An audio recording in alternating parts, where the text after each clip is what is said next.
Traffic ଯନ୍ତ୍ରଣାରେ ଛଟପଟ ହେଉଛନ୍ତି କେନ୍ଦୁଝରବାସୀ।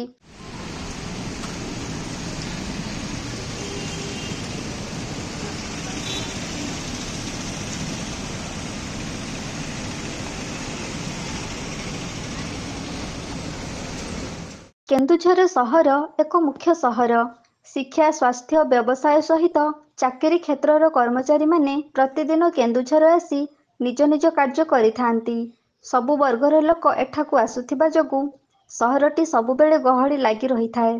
ସେହି ଗହଳି ମଧ୍ୟରେ ସବୁବେଳେ ସମସ୍ୟା ସୃଷ୍ଟି କରିଥାଏ ଟ୍ରାଫିକ୍ ସମସ୍ୟା, ଯାହାକି ଟ୍ରାଫିକ୍ ସମସ୍ୟାରେ ନାହିଁ ନଥିବା ଅସୁବିଧା ଭୋଗୁଥାନ୍ତି କେନ୍ଦୁଝରବାସୀ। ଟ୍ରାଫିକ୍ ସମସ୍ୟା ଯୋଗୁଁ ଛୋଟମୋଟ ଦୁର୍ଘଟଣା ଘଟୁଥିବାର ମଧ୍ୟ ଜଣାଯାଇଛି। କିନ୍ତୁ କେନ୍ଦୁଝରର ପବିତ୍ର ରଥଯାତ୍ରା ଥାଇ ମଧ୍ୟ ଟ୍ରାଫିକ୍ର ଦୟନୀୟ ଅବସ୍ଥା ସାଧାରଣ ଜନତାଙ୍କୁ ଆଶ୍ଚର୍ଯ୍ୟ କରିଦେଇଛି।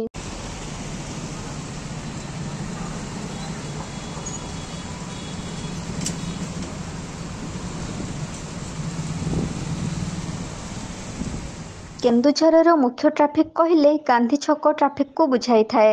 କେନ୍ଦୁଝର ଦେଇ ଯାଇଥିବା 49 ନମ୍ବର ଜାତୀୟ ରାଜପଥ ବାଇପାସ୍ ହୋଇଯାଇଥିବା ଯୋଗୁଁ ଅଳ୍ପ ମାତ୍ରାରେ ଟ୍ରାଫିକ୍ ସମସ୍ୟା କମିଛି। କିନ୍ତୁ ଟ୍ରାଫିକ୍ରେ କାମ ଚାଲୁଥିବା ଯୋଗୁଁ ଏବେ ଟ୍ରାଫିକ୍ ଯନ୍ତ୍ରଣା ଗୁରୁତର ହୋଇଯାଇଛି। ଶହ ଶହ ଗାଡ଼ି ମଟର ଯାଇ ରାସ୍ତା ଜାମ୍ ରହୁଥିବା ବେଳେ ସାଧାରଣ ପାଦଚଲା ବ୍ୟକ୍ତି ମଧ୍ୟ ନାହିଁ ନଥିବା ଅସୁବିଧାର ସମ୍ମୁଖୀନ ହେଉଛନ୍ତି। କେତେଦିନ ଯେ ଆଉ ଏମିତି ଟ୍ରାଫିକ୍ ଯନ୍ତ୍ରଣା ଭୋଗିବାକୁ ପଡ଼ିବ ତାହା ଜଣାପଡ଼ୁନାହିଁ।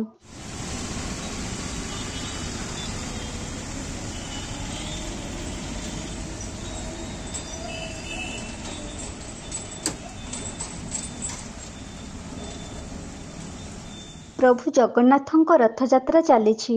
ଗାଁ ଗହଳିରୁ ଭକ୍ତମାନେ ଆସି ପ୍ରଭୁ ଜଗନ୍ନାଥଙ୍କ ପାଖରେ ଭୋଗ ଲଗାଇ ଦର୍ଶନ କରିବା ପାଇଁ ପ୍ରତିଦିନ ହଜାର ହଜାର ସଂଖ୍ୟାରେ ଭକ୍ତ କେନ୍ଦୁଝର ସହରରେ ଗହଳି ଲଗାଉଛନ୍ତି। କିନ୍ତୁ କେନ୍ଦୁଝରର ଏହି ମୁଖ୍ୟ ଟ୍ରାଫିକ୍ ଏବେ ରଥଯାତ୍ରା ପ୍ରେମୀମାନଙ୍କୁ ଦାଉ ସାଧୁଛି। ଆଗକୁ ରଥଯାତ୍ରା ଆସୁଛି, ଆଉ ରଥଯାତ୍ରାରେ ପ୍ରବଳ ଗହଳି ଲାଗିବା ଜାଣି ମଧ୍ୟ ପ୍ରଶାସନ ଏ ଟ୍ରାଫିକ୍ ସମସ୍ୟାକୁ ଦୂର ନ କରିବା ସାଧାରଣରେ ଏକ ଚର୍ଚ୍ଚାର ବିଷୟ ପାଲଟି ଯାଇଛି।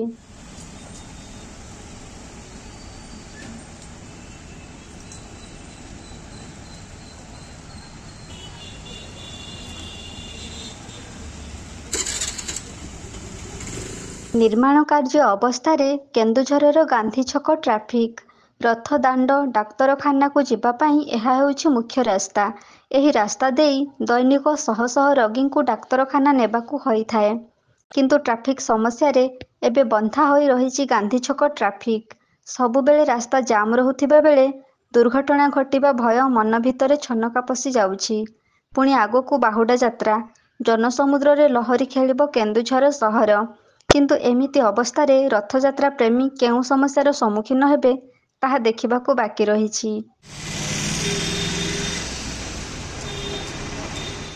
କେନ୍ଦୁଝରରୁ ବାସୁଦେବ ସିଂଙ୍କ ସହିତ ଦେବାନନ୍ଦ ମହାନ୍ତଙ୍କ ରିପୋର୍ଟ, এবি ନ୍ୟୁଜ୍।